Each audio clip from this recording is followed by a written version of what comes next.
En Estados Unidos, los préstamos personales de dinero pueden ser de gran ayuda para consolidar deudas de tarjetas de crédito, hacer reparaciones en el hogar o para atender alguna emergencia. Como en todo producto financiero, antes de optar por acceder a uno, debes tener en cuenta varios factores. En CNN Dinero te explicamos los pros y los contras que debes considerar antes de acceder a un préstamo personal.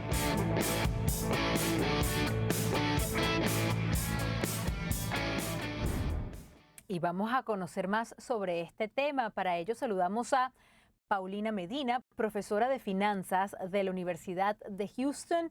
Bienvenida al programa. Alejandra, muchas gracias por la invitación. Un gusto saludarte. No se puede comenzar a hablar de préstamos personales sin mencionar el riesgo de crédito. ¿Qué se refiere al riesgo de pérdida que enfrenta, por ejemplo, un prestamista debido a que el prestatario no paga cualquier tipo de préstamo o deuda? ¿Cómo se implementaría precisamente la práctica de la evaluación de este riesgo crediticio? Claro, pues mira, el riesgo crediticio se evalúa con modelos sofisticados que utilizan mucha información de datos disponibles en el mercado. En particular, el FICO score, el score en la calificación crediticia que las personas tienen, es un indicador importante que los prestamistas toman en cuenta para decidir si otorgar un crédito o no y para decidir a qué tasa de interés otorgarlo. Además del famoso FICO score de la calificación crediticia, hay otros factores que también se toman en cuenta al otorgar créditos personales. Uno de ellos es si existe o no colateral asociado a este crédito y en particular los créditos con garantías hipotecarias son un tipo de crédito que típicamente lleva tasas de interés menor que los créditos no garantizados porque representan un riesgo de crédito menor para los prestamistas. En el evento de falta de pago, los prestamistas no van a perder todo lo que invirtieron, sino que van a recuperar parte de esto con el colateral, el activo que está en garantía, que en muchos casos es una vivienda o la residencia principal de las personas. Hablemos ahora de la diferencia de un préstamo, por ejemplo, de un banco en comparación a otras instituciones financieras que hay que tener en cuenta, porque mucha preocupación hay, por ejemplo, de estos pequeños folletos o flyers que llegan a tu casa y te dicen que te pueden prestar dinero a un porcentaje menor que un banco. Sí, pues mira, primero hay que tener en cuenta los diferentes eventos de fraude que existen. La Agencia Federal de Comercio, el Federal Trade Commission, ha hecho varias investigaciones al respecto, en donde señalan como alguna de los focos rojos que te pidan dinero de manera anticipada. Es decir, muchos de los créditos personales tienen algún tipo de comisión por originación del crédito. Cuando el prestamista que se acerca a ti ofreciéndote una tasa más baja tiene un pago de frente elevado a cambio de una tasa más baja en el futuro, tal vez es una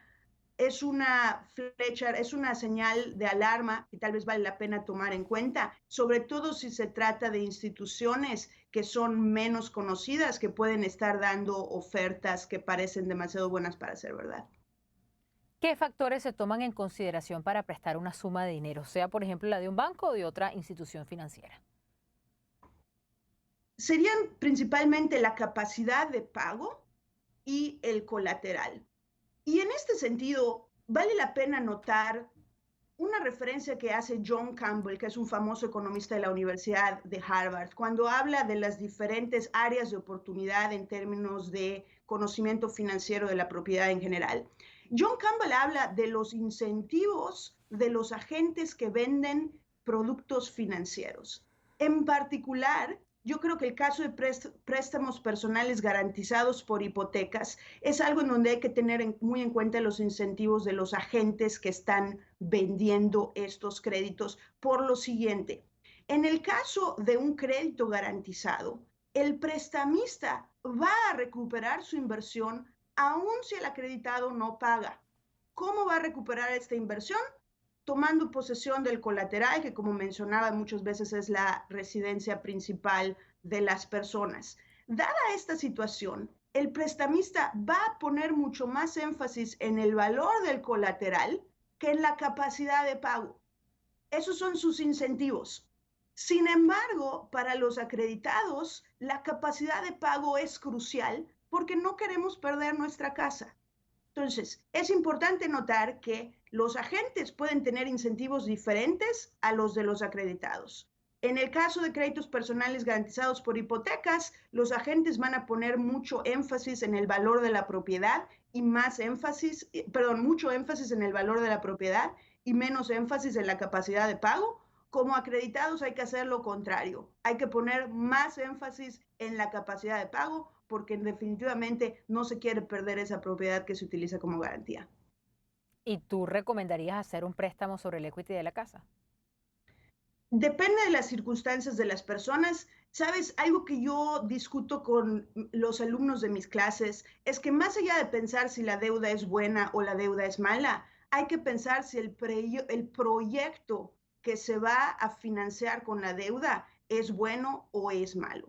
En el caso particular de préstamos garantizados por hipoteca, algunos ejemplos de proyectos buenos son, como mencionabas, el refinanciamiento de la deuda de tarjeta de crédito o las mejoras a la vivienda. Sin embargo, los proyectos que son malos son los típicamente proyectos donde solo se trata de financiar un déficit de gasto corriente, porque últimamente las deudas vienen con pagos mensuales y estos pagos mensuales pueden inclusive empeorar la situación de liquidez de los hogares. Y hablar ahora del tiempo de pago, ¿qué es lo más recomendable? ¿En cuánto tiempo habría que pagar en promedio un préstamo?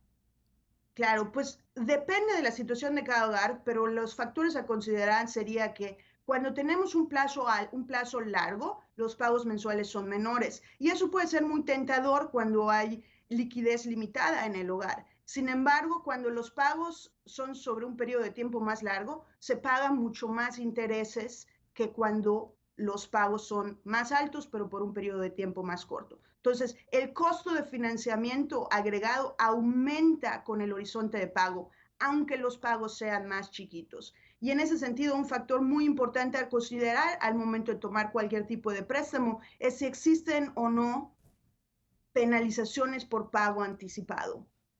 En el mercado americano, donde hay tanta competencia y tantos prestamistas ofreciendo créditos en las diferentes etapas de la economía, en tiempos buenos y en tiempos malos, es importante mantener la opción abierta de poder refinanciar un crédito. Esto aplica no solo para hipotecas, sino también para cualquier tipo de crédito. Entonces, la opción de refinanciamiento está abierta cuando no hay penalizaciones por pago anticipado. Entonces, ese sería un factor crucial, tomar en cuenta si existen o no penalizaciones por pago anticipado. Paulina, por último, nos quedan 30 segundos. ¿Alguna última recomendación breve? Lo que yo pensaría es que pensemos en la situación financiera de los hogares de manera global, tomando en cuenta tanto nuestros ahorros, planes de largo plazo, como las inversiones de corto plazo. El paso número 1 es identificar proyectos que valgan la pena. El paso número 2 es hacer suficiente shopping para identificar el instrumento financiero adecuado. No hay que mezclar el orden de estos dos procesos, identificar la viabilidad del proyecto y 2, identificar el mejor instrumento para financiarlo. Gracias por acompañarnos, Paulina Medina, con nosotros en CNN Dinero.